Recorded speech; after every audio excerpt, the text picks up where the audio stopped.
گاؤں تھا جس میں لوگ بہت خوشی کے ساتھ رہتے تھے، کیونکہ ان کے درمیان رہتے تھے حقیقت صاحب۔ حقیقت صاحب ایک کوٹ پہن کے رکھتے تھے جس کے اوپر شیشے لگے ہوئے تھے، تو لوگ ان کے پاس آتے، اس میں ان کو اپنا عکس ان کے کوٹ میں نظر آتا تو وہ حقیقت جان جاتے اور سب لوگ ہنسی خوشی رہتے۔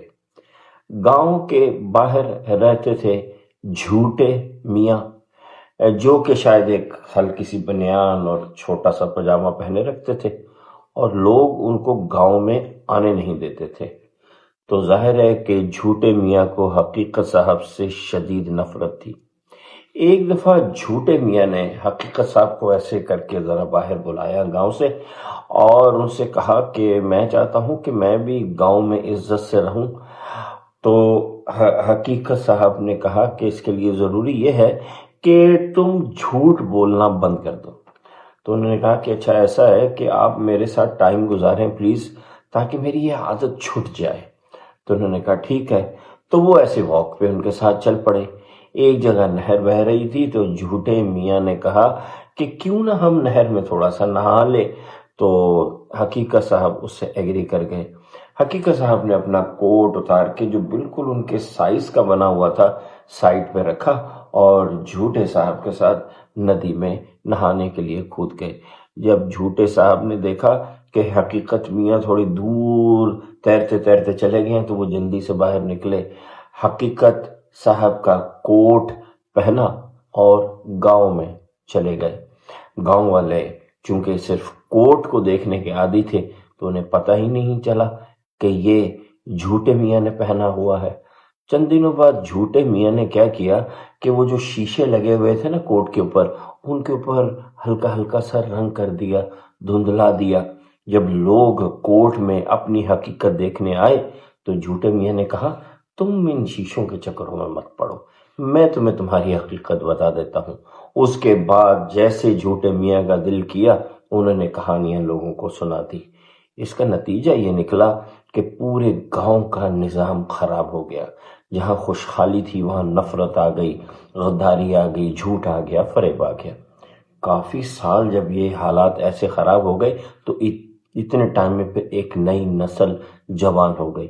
انہوں نے جب یہ پوری داستان سنی تو انہوں نے جا کے جھوٹے میاں کو ایسے اوپر سے نیچے تک غور سے دیکھا اور کہا کہ یہ کوٹ تو ان کا ہے ہی نہیں۔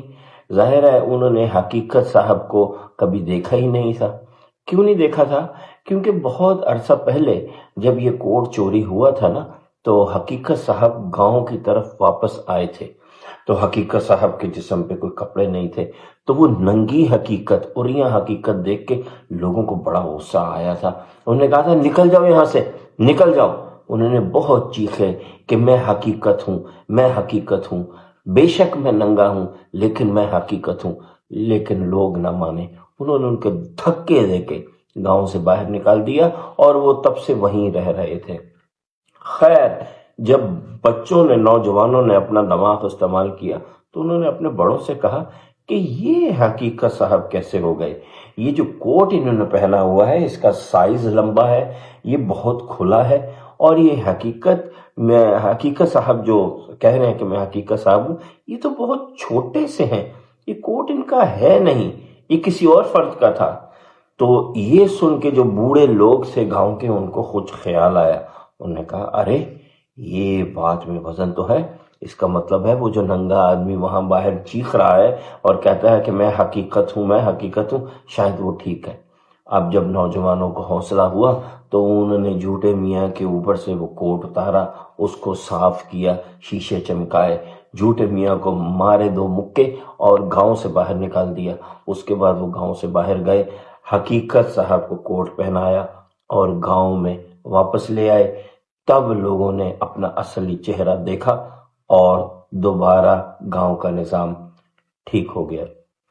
یہ جو ویسٹرن میڈیا ہے نا، اور یہ جو جنگ کے دوران میں یہ جو انڈین میڈیا ہے، یہ جھوٹ نے حقیقت کا کوٹ یا لبادہ پہنا ہوا ہے اور لوگ اس کو حقیقت سمجھ رہے ہیں۔ پہلی دفعہ ایسا ہوا ہے کہ ویسٹرن میڈیا کے بارے میں وہاں کے لوگوں کو احساس ہوا کہ یار یہ تو جھوٹے میاں ہیں جنہوں نے حقیقت کا کوٹ پہنا ہے۔ کس نے ان کی آنکھیں کھولی؟ اہل فلسطین یعنی اہل غزہ نے۔ اور یہ ہندوستان کی میڈیا کے جھوٹے میاں ہونے کی پول کس نے کھولی ہے؟ یہ حالیہ جنگ نے، کہ جس کے بعد پوری دنیا کو پتہ چل گیا کہ ہندوستان کتنے پانی میں ہے۔